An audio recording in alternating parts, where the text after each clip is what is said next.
Hi, ich bin Luise von Shaktimat.de. Los geht's mit einer neuen Runde Shakti-Magie. Heute kümmern wir uns um Hände, Handgelenke und Unterarme. Also genau die Bereiche, die bei vielen durchs Tippen, Schreiben oder ständiges Swipen überlastet sind.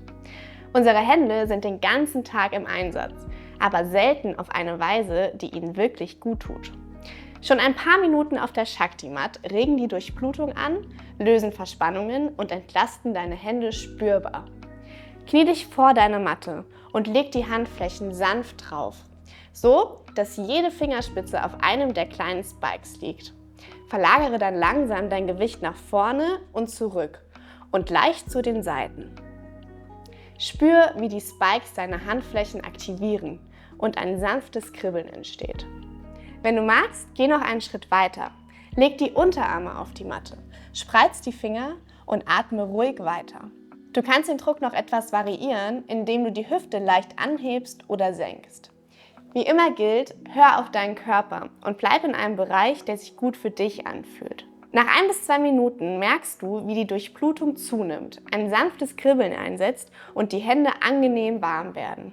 Das ist dein Körper, der loslässt. Wenn du lieber gezielt einzelne Punkte bearbeiten möchtest, ist der Shakti Spiky Ball dein perfekter Partner.